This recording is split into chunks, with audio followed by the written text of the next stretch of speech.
Oh boy, parenthood and entrepreneurship aren't for the faint of heart. So I'm super excited to talk to Bec Cuzzillo today about what it really takes to find balance and keep your sanity while running a business when you've got tiny humans running all around you. Bec shares her journey of balancing motherhood with her passion for empowering spiritual women in business, and if there even is such a thing as balance. But hey, we'll find out. So come join us.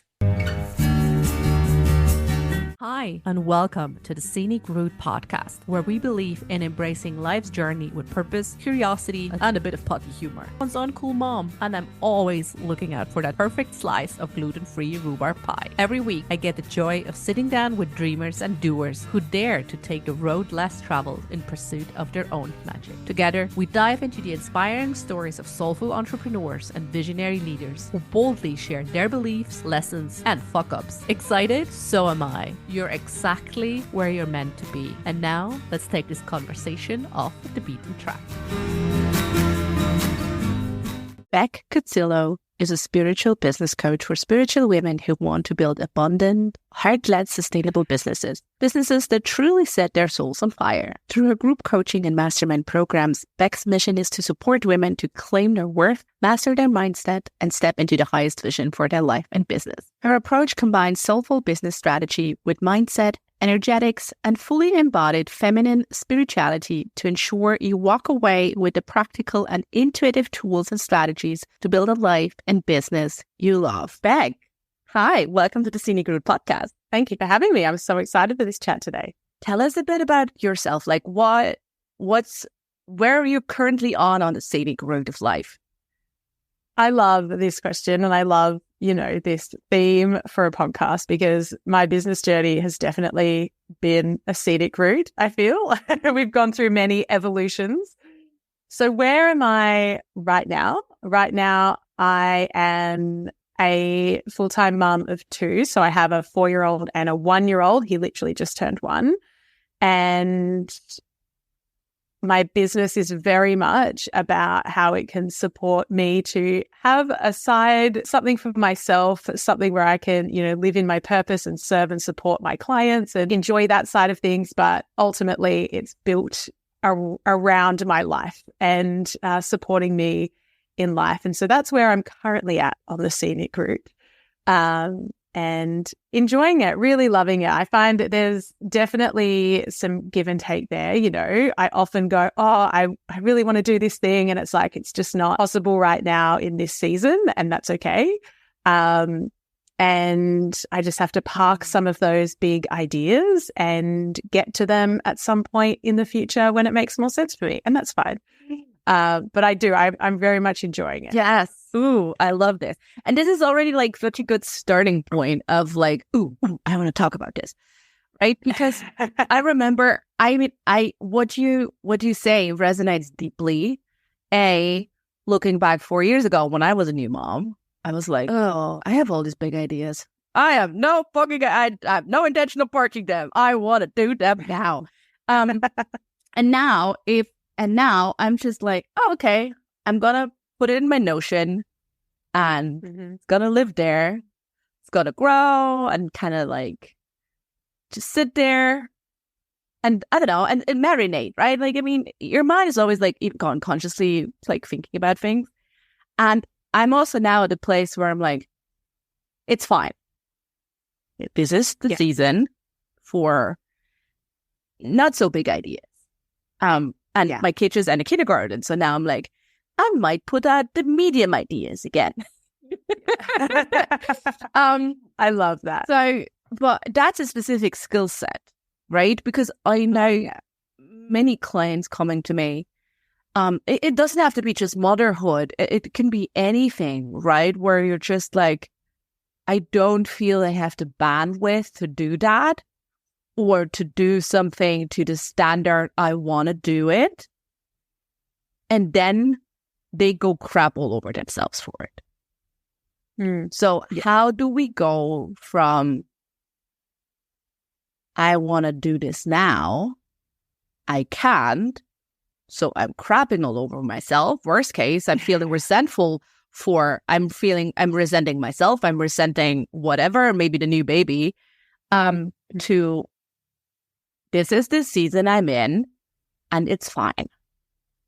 I think it's a journey. I don't think that happens overnight. And I definitely think there'll be times where it's more frustrating than others, and yeah, you really have to go on that journey of self-reflection. It's very much a personal growth thing, like there's not a business strategy that you can put in here. It's all about like, working on yourself essentially and recognizing that within yourself and going, okay, I need to surrender here a little bit. And, to be honest, I think parenthood is just the journey of it. I think it's a constant surrender. And oh God, yes. You can't not. And so if you resist it, it'll happen anyway.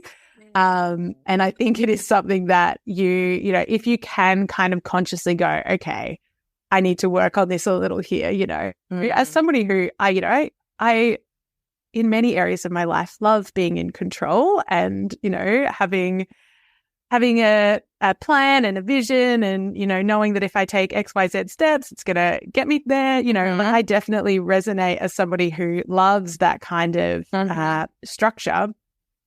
It's just not possible. And you kind of just have to do what you need to do to be okay with that and get to a place where, you can go, all right, this, nothing lasts forever. And, I've got 2 now. And I think it's very interesting going in the second time as a parent because, you have all of that experience going, okay, I know how fast this actually does go and how fast it actually does change. And if there's one thing that is for sure, it will change, right? Oh, God. Change is certain. One thing. Yeah. And so it's kind of like a trial by fire and you will get there even if you resist it. I think that is right. Yeah, no, and it's interesting, right? I just got the one kid, and like, I heard it from a lot of people of 2, 3, 4, 5 kids. You always think you go in, okay, I got an idea of how this works, and you can pull some of from your experience for sure. And then at the same time, it's very humbling because that kid didn't do this. My first kid didn't do that. Oh. Yeah. Yes, I resonate with that. My first was a great sleeper. We were kind of bless all of you. Yeah. Second time round, not so much, and that's fine. But it brings a whole set of challenges. I think it's one of those things that, you just learn and get good at and just manage. I always think that, parenting is such an interesting thing because you just don't know a lot of things and you just kind of have to trust that you will, you'll learn how to do that and it'll just be happening. And one day you'll have a kid that's eating real food and you're like, I don't know how we got here, but I think, and I think to that extent, it's super similar to like growing your own business, right? You have this, before you have your own business, I remember when I was in corporate, I had these ideas of like how it's going to be if I'm in business or what kind of type of parent I would be, what type of entrepreneur I'd be. And then it's happening and you're like, okay, no, okay, whoa. So it's surely like one of the big schools of life, entrepreneurship and parenthood for sure. Like, I'm curious, let's circle back to, you said you love to be in control and kind of like knowing I put this in, I get that out, which yes, yeah, totally love it. And surely in line with your Aries, energy. Oh, because you don't know, we were joking a lot back and forth when we chatted. That she brings her Aries energy and I bring my Gemini, so it's got to be really interesting, like fire and water, fire and air. So anyway, so you said like you got to find out you got to kind of like discover what works for you. So for you specifically, what did you like in terms of personal growth, or what did you do to kind of like be okay with the season you're in, the current pace you're at? That's a really good question. What did I do? I think in the time that I had, Or, right, which sorry to cut in, let me rephrase. No, Maybe that's okay. Let me see how I can get this idea out of my head. Maybe it's less about what you did, but who you thought you should become. Yeah. I don't know. That's a really good question. I think, something that really resonated with me is, we have this luxury in, this day and age to kind of spend a lot of time thinking about what kind of parents we want to be. And there's a lot of resources out there and a lot of different schools of thought. I think back to my parents, they weren't sitting around talking about parenting styles when they were parents, like we're no, I don't in think that way very privileged. Yeah. Very privileged to be in this position to go, okay, like who do I want to be as a parent? How does that fit in with my life? I think the key thing for me is always coming back to intention. And I do this in business and life. And it's like, okay, well, what's the intention here? Like, what would I love? Obviously, anyone who's listening to this who has kids, young kids, or older kids, you kind of got to roll with what's happening that day. And some days are better than others and you nail it. And then other days you don't. But if you go in with the intention of, this is who I want to be today. This is who I want to be as a parent. This is who I want to be as a business owner. This is who I want to be as, whatever it is that you do. For me, that's a business coach. Who do I want to be as a business coach? What does that look like? I have an intention of what that looks like. And then it's like, okay, well, everything flows from there. And so you've kind of got this like grounding thing that holds you to where you want to be and who you want to be. And you can kind of remind yourself of that in moments where you're like, okay, how would I show up if I wanted to be this way? And sometimes it's just that matter of, it's that reminder, I was literally having this conversation with a friend who's also in business recently, and she's a young mum, and she was saying, I so often get caught up in this comparison of what other people are doing and looking at how successful they're being and what they can achieve. And I then have to remind myself, like, I don't have full-time hours. I'm doing this in 10 hours a week. And I want to do that in 10 hours a week because I want the rest of the time to be time with my kids right now. And so it's this constant to and fro. And I don't think, this idea of balance doesn't really exist. And if you can kind of start to like let go of some of these ideas or these preconceived notions and just go, what's the intention here for me to show up? How do I want to show up today? What does that look like? And you just do your best. And keep that as your anchor point. And then know that, if you didn't quite land there today, it's also okay, I think. Yeah, right. That's really such good advice, right? Because we know that our thoughts shape our actions. So when we first take a moment, ideally before you start your day, but also like during the day when, I don't know, your kids is screaming and you're like, to kind of like pause and go back to, okay, how would I wish or how would I desire to act now? What would just kind of like bring in any kind of pause, right? Because otherwise, I don't know, I'm getting the heat and then like things kind of like not really spiral out of control, but like, I don't know. It gets kind of like heated up, right? And kids start to scream louder. And then, I don't know, at one point you start to scream and then you're like, okay. So, but then, as you said, like the interesting part is you do that. And then, as you said, it's kind of like your anchor point or your North Star. And most of the days, you might get close, but you're never getting there. And some days you might not even get close. So, right? Like how, and you said it's still okay. Yes, I agree.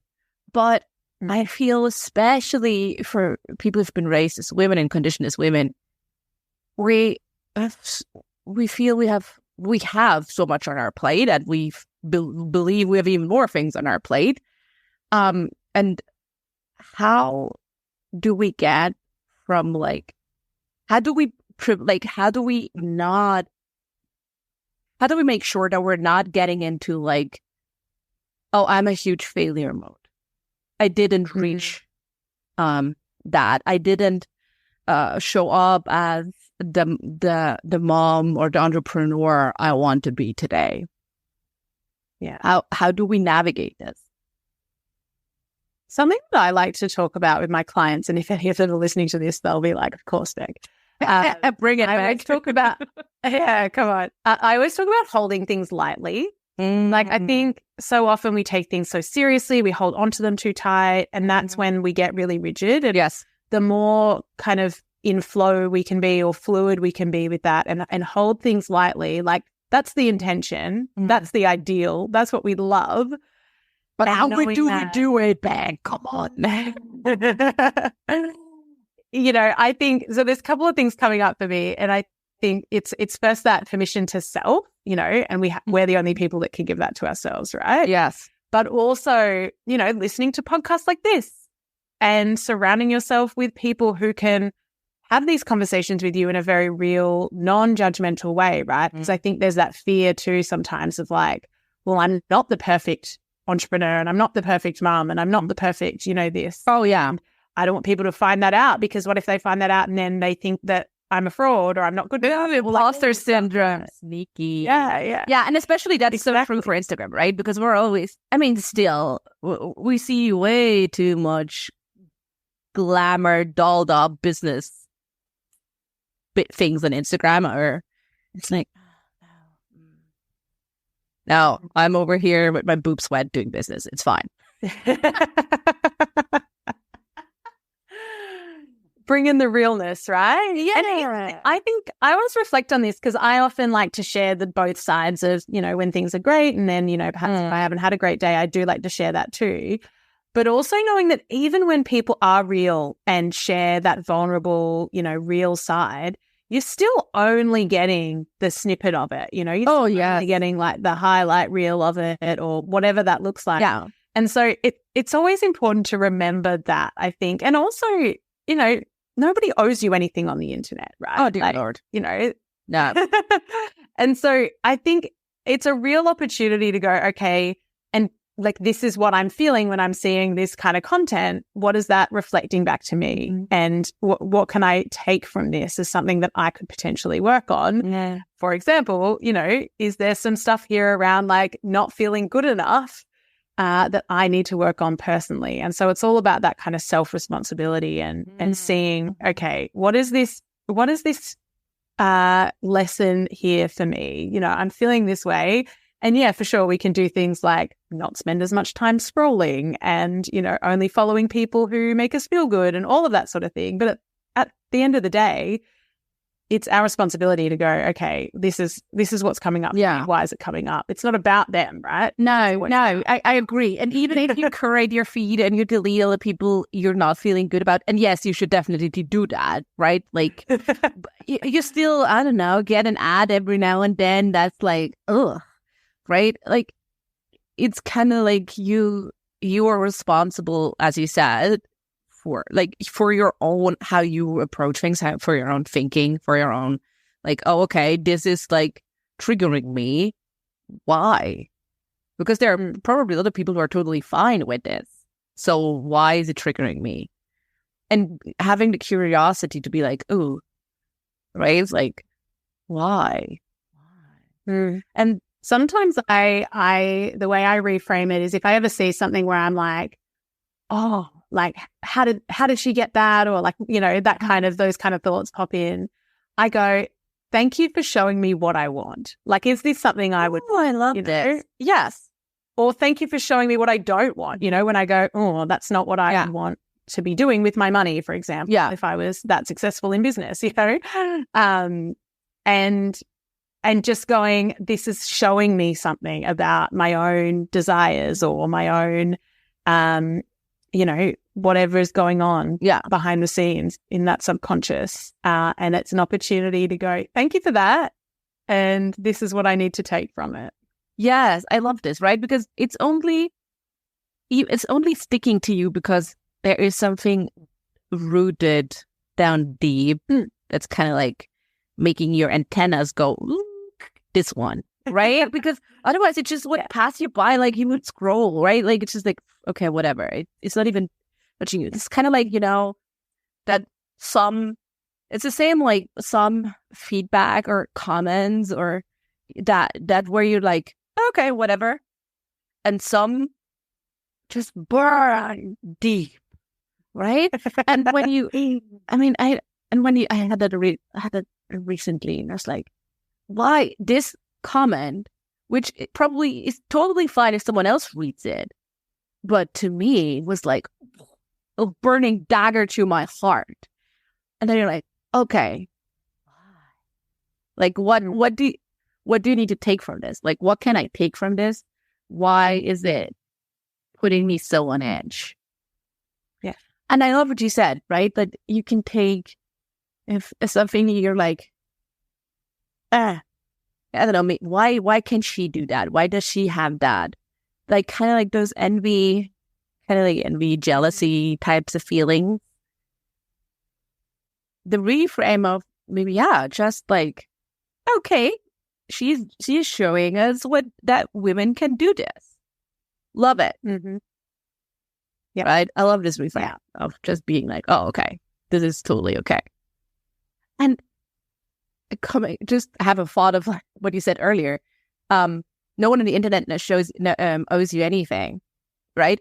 Maybe that's a route you can explore for content creation, right? Like, what if you really just like, no one owes me likes, clicks, comments, whatever, and you just create from the place of I want to create something. I think I love strategy, and I work with my clients on strategy all the time. And we talk about, let's try this or do this or whatever. But sometimes the strategy gets in our way. And this happens a lot when we're showing up on social media because, for example, we love to chat about the algorithm. It's like, okay, well, if I share my stories in this order and I do it in this way and I wait to talk about the podcast, Oh yeah, I have like a 10-day launch plan and it's like and it's like 3 stories, 1 carousel post or 1 reel and like Which, if you want to have a plan and you want to stick to the plan and it's possible for you to do that, fine. But, also, if that then starts getting in the way of you showing up that day because it's like, oh, but I don't have the perfect photo that would go behind this perfect thing and then I have to do it in this sequence of it's like, just show up, like the most important thing is that you're showing up. Like the over-strategizing can get in the way too. And so we've got to find this balance of like, what is the strategy here? And is it serving us? And if it gets to the point where that strategy is no longer serving you, actually is holding you back, then it's no longer the strategy we want to be focusing on. And I think it's a particular thing that I see when it comes to social media all the time because, I'll have clients be like, oh, okay, so like how many hashtags should I put on? Or like, is there a right way to do this? Or is there a wrong way to do this? And it's kind of like all of that stuff, like it's kind of like cluttering your brain. Yeah. And if you're worried about like, am I posting it at the right time? Like all of this stuff, it's too much. Especially when unless you are a social media manager or strategist, this is not your job. Your job is to serve your clients, and the marketing is something that supports that and builds the business.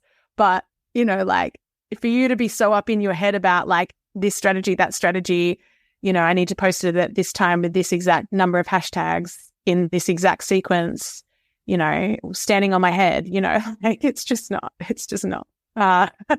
I'm curious. Not serving you. Yes, I agree. There is a fine line between you got to play the game and like, okay, this is nuts. Yeah, and how much is playing the game actually holding you back from just being in the game, Like, oh, yep. So I'm curious, like when your clients come to you, and talks to you, what are kind of like your telltale signs of like the strategy gets in their way? Do you have kind of like telltale signs that people can look out for? Like, oh, I think when it comes to that in particular, it'll be lots of minute questions around Instagram strategy, for example, you know, and like, is there a right time to post and how many hashtags? And I'll always answer those questions, but I'll always answer them in the, you know, with the caveat of, you know, this has to work for you first and foremost. Yeah. And the most important thing is that your content is serving your ideal clients and, you know, supporting them and connecting with them. Like that's the meat of it. Then all of this other stuff is kind of like the cherry on top. And so, you know, if it works for you to post at an ideal time, then, you know, definitely do that. But don't let that be the thing that holds you back from posting that day because you didn't quite get there at 8:30 a.m. and now it's 10 a.m. and you're like, oh, maybe I should wait till tomorrow. It's like probably just post the thing because it's not going to change things. Ship your art. Like just get it out. Yeah. Yeah. So what I'll do is I'll just essentially frame answers in that way. And also, you know, share with them that this advice is advice for right now. And also that if you go out there, there's lots of Instagram strategists and experts who will tell you different things. And, you know, you'll have one person saying to do it this way and another person saying that that's wrong and to do it this way. And so it's almost like when we have that kind of conflicting advice on the internet, you've just kind of got to go, okay, what's the most important thing here? The most important thing is the content is speaking to our ideal client. It is highly valuable, you know, really good content. Yeah. You know. Yeah. That's the key. You know, might change. Yeah, right. Because at the end of the day, yes, there's so much different advice on strategy, tricks and hacks and stuff. But ultimately, like we don't know how the Instagram algorithm works, right? Like only like a few handful of developers actually know. So we don't know. We don't know jack shit how it really works. Like, yes, it's changing. Oh, dear Lord. Now reels are not popular anymore. And now it's more carousels or whatever. Like, yeah, sure, whatever. I'm always kind of like approaching it with the idea of what would I like to see? I don't want to see just reels. I don't want to see just this. I want to see a mix of things. And I'm also really bored of like super pretty feeds. You know, like the really design ones. I'm like, meh, whatever. Don't care. And I mean, that's coming from a brand strategist. I'm like, it's just, I don't know. It just looks, but I fully agree, right? The messaging, and that's why I always say, and always preaching to people, branding comes before marketing. And so many people kind of like got it backwards, right? Imagine if you have like the perfect time to post and the perfect whatever. If your messaging is not landing or it's landing with the wrong type of clients, you might go viral, but then what? Like it's not going to translate into inquiries or sales or whatever. Might not even like result in like community, like in more followers because people were like, what? Or I don't know, worst case, you attract the wrong kind of followers. That's also not what we want. No. So yeah, exactly. Thank you for pointing that out. So it's nice to not just me being like, message branding is really important. It so is. And like, I think, you know, there's lots of talk about, you know, the industry's changing and the online business space is changing and this is changing, etc. Which is true. You know, there are trends that are changing and there are apps that are new and there are ways to use apps that are new and all that sort of thing. But when it comes down to it, it's always the fundamentals we're coming back to. The amount of times I ask my clients, like every single week, okay, but like, what are your current clients struggling with right now? You know, like what are the things that they're finding frustrating? What are they wanting? You know, what do they desire? Like these are the things we need to always be coming back to so that we can build our brand around that. We can build our offers around that. We can build our messaging and our marketing all around that. Like we're always coming back to like these same fundamentals. And I love this idea, and I can't remember who shared it with me, but this idea that actually business is kind of boring. like business strategy is kind of boring. That's Like so it's boring. the same, it's the same stuff over and over and over again. But if you can nail that boring stuff, like that's when, you'll start to be able to layer in all of those strategies and those trends. Yes. Yeah, I agree, right? Like you gotta have some basic knowledge of like business strategy or marketing strategy to kind of like get things to work. But you just need so much more, right? Like otherwise the same strategy would work for everyone. And we know it doesn't, right? I mean, we all bought that course or something and had some Instagram business guru tell us to do this and it didn't work. Right? So how do you, like, when you work with your clients and you're really like, oh, okay, let's bring more of an awareness to it, that it needs more than strategy to build like a business that not only works with the season of life you're in, but you're actually like so excited about. What pieces do you bring in? Oh, that's a good question. I actually usually start with this, and it is knowing your why. Like, why are you in business? What does it mean for you personally? And, like building a business, the time freedom, the money, all of that. Like, what does that look like for you and your family? And so that's where the season of life comes in. But also, what does it mean for you and what's your why when it comes to the impact you want to have, So what does that look like in terms of, the transformation you're providing your client? I work with like heart-centered business owners who are all in the service-based industry. They're healers, they're coaches, they're doulas, they're yoga teachers. Like they're all in this space of like serving others to have some kind of benefit or transformation. Yeah, making a positive impact, making the world a better place. Like really. Yeah. And they're passionate about that. Like that's why they're in business. They're in business first and foremost because they felt this like pull towards it and they want to show up and share the thing that they know or the skills they have or the magic they've got. They know they want to share that. And that's a really great place to start and to continue to remind yourself of again and again, because when you show up from that place of this is why I'm in it, it becomes easier to take those steps that, for example, might be a bit scary to step outside your comfort zone or, like all of those challenges that come with running a business, learning the strategy or learning this. And also when you know that, then you can make decisions based on where you're kind of anchored into and coming from and what the vision is too. So being really clear on this is what my vision is. And it's like, okay, well, this is where you're at right now. This is what you want. The strategy that's going to help you knowing where kind of like break in where I am to where I want to go. Yeah. Like this is what I would recommend.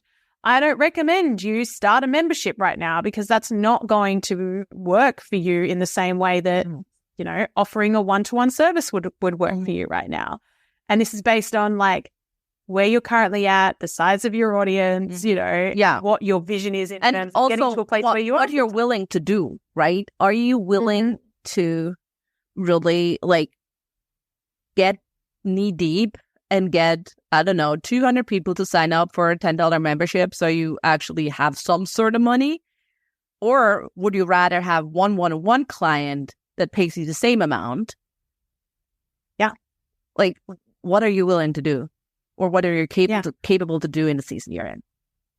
Exactly. So you've got to kind of take everything into account and then kind of go, okay, well, this would be the best. Or these are your options. And if you do want to go down this road, this is what it's going to take, right? Like, let's get realistic about what it's going to take to have this kind of offer in your business in the situation you're in and the time you've got and all of that sort of thing. And I'm really big into like, what's the easiest next step for you? Like what is the easiest thing that makes the most sense for you right now that will help clients and help you have that impact you want to have, that's going to be way easier than perhaps, going out and doing something else, which might be the thing that you do really want to do at some point, but you might have to, like strategically it's all about that give and take, right? And that kind of trade-off. It's like, okay, well, if we do that, then something else has got to give on the other side, or we've got to put more money in, you know, like how much money have you got to invest right now, you know, or how much time have you got to invest right now, you know? So like everything's got a trade-off, and it's about making decisions that make sense. And I think, you know, that's one of the benefits. Makes sense. Exactly. And makes sense for you, right? Because yes, it can totally make sense for your business coach, for your spiritual healer, for your parents, for whomever. But does it make sense to you? For you, does it are you actually 100% like yes, or is this nagging little feeling in your gut that goes like, yeah? I mean, I remember once it was when I was first on mat leave with my eldest, and I had a friend who did readings, and I can do readings. What kind of readings are you doing? Readings, oracle readings, or like card? Oh, yeah, oracle readings. Oh, love it. And I can do them. And she was like, I do these, this is how much I charge for them. Like, you could just do them in the time you've got. And I set this whole thing up, this offer up. It was just a low cost offer. I was like, yeah, put it out to my Facebook group. And as soon as I hit publish on it, I was like, no, this is not for me. Like, I had this like real, and I don't have many of those, but I had this real like gut, like contraction where I was like, oh no, this is for me.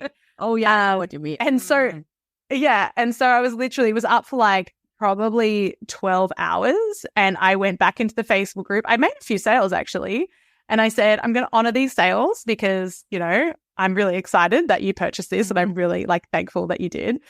But I want to share with you that I put this offer out, and I did it because, you know, I thought it would be something that I could do that would be fun, you know, and like help you at this time and work in and around, you know, having a baby, etc. But I put it out, and I had this real like immediate gut reaction that was like, no, this is not for me.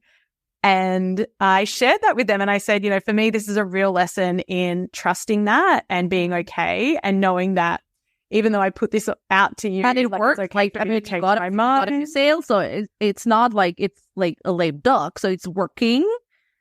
Yeah. But I just went, no, it's just not for me. It's not for me, and which is, you know, I love that story, and I love that I got to have that experience because it was a real lesson, and it was a lesson for me. I got to share that with my community. And now I'm still talking about it 4 years later. And it's a really good reminder that just because this thing worked for my friend didn't mean that it worked for me. And I needed to have that experience to really go, no, I've just got to trust my own path here. Oh, I mean, what better ways to end an episode of the City Group podcast? Dear Lord, I think those were the best final words ever. No, I mean, but seriously, right? Like, if you're listening and you're currently thinking about like launching a new service or a new product or whatever, and if it makes it makes total sense on paper, but there is a feeling you can't quite shake. Just pause. And like, yes, just by pausing and realizing, oh, this is not actually what I want to do, be courageous enough to scrape it. Right? Because it's not, if the feeling's there from the beginning, it's not going to go away. In my experience, 100%. It's just going to get louder. Very much true. I so agree with that. Bec, this was a blast. So where can people hang out with you online? Where can people find you? So the best place is on Instagram. You can come over and connect with me there. I'm at bec.cuzzillo. And I also have a podcast called Feminine Fire with Bec Cuzzillo, where I share lots of business strategy, mindset, energetics, advice, and my own experience. And I have guests, and come on over and have a listen. There's over 100 episodes, and I'd love to connect with you and hear how you enjoyed this conversation today. Yay! Yes, we definitely do that. And I've always one final question, and I'm curious. Yeah. What book are you currently reading? Oh, that is a good question. Or audiobook, so whatever. Like, I don't know. Yes. So my guilty pleasure is to read Regency romance novels. And I read I cannot a lot of relate, them. but okay, you do you. I find it very relaxing because it's always predictable. Yeah, the plot is pretty. Yeah, this is gonna go. This is what's gonna happen. Yeah, like it's always a happy ending. There's always a plot twist. Like. And so I actually don't even know what book I'm reading because I read so many of them. But it's probably called something like, I can't even think of one, like The Duke and the Maid or something like that, like it's probably. This sounds also like super spicy. It is. Okay. Okay. If you're a fan of Bridgerton, a reason I got into them was because I watched Bridgerton and then I read all the books. Because you're like, that's my jam. This is it. This is so good. It's so relaxing, right? Like in a world where it can be hard to like switch off, it's nice to just have something that's not going to like assault my senses. Like I'm not going to go to bed and be like, having a heart attack from the book I'm reading. Yeah. Or like, scared or like worried. Yeah. Like I just you got a warm fuzzy feeling. Yeah, exactly. Well, they're always going to get together in the end. Love conquers all. Love it. That's beautiful. So nothing very intelligent, but pretty trashy and that's very the way. I feel all of us at height and fat chance that if you're listening to this podcast, you too, we're reading way too many business books, like way too many. And I'm sorry, but like I think my latest 3 great ideas came from fiction books, not business books. Yeah, interesting, right? Yeah. Mm-hmm. Like, switch that brain off. Yeah, right? I mean, it was just like the other day, I think a week ago or so, I had an Instagram post about like the frequency of light and how light is very interesting physically and how it relates much to branding. And the whole idea of that light discussion came from the book I was reading at the time because they were having a similar discussion. And I was like, ooh. And the book was called All the Lovers in the Night by Mieko Kawakami. And I was just like, ooh, very interesting. So I was like, here are my thoughts on this. Right. And it turned into business, but there is no business book that starts with physics. Yes. Yeah. I love it. Right. That inspiration, it most often comes from that. And that's not to say that business books aren't great. Oh, no. I just haven't read one in a really long time. Absolutely. There are a lot of great ones, but I feel sometimes we're reading just too many of them. And it's I feel when I read too many of them, it makes it hard to hear my voice, to hear my truth. Whereas reading fiction, it's sort of a catalyst to my own voice and ideas and thoughts. Yeah, I so feel that. Bec, I'm going to let you go. Thank you so much for being on the Scenic Route with me. Thank you so much for having me. This was really fun. And just like that, we've reached the end of another journey together on the Scenic Route podcast. Thank you for spending time with us. Curious for more stories or in search of the resources mentioned in today's episode? Visit us at scenicroutepodcast.com for everything you need. And if you're ready to embrace your scenic route, I've got something special for you. Step off the beaten path with my Scenic Route affirmation card deck. It's crafted for those moments when you're seeking courage, yearning to trust your inner voice, and eager to carve out a path authentically, unmistakably yours. Pick your Scenic Route affirmation today and let it support you. Excited about where your journey might lead? I certainly am. Remember, the Scenic Route is not just about the destination, but the experiences, learnings, and joy we discover along the way. Thank you for being here, and I look forward to seeing you on the Scenic Route again.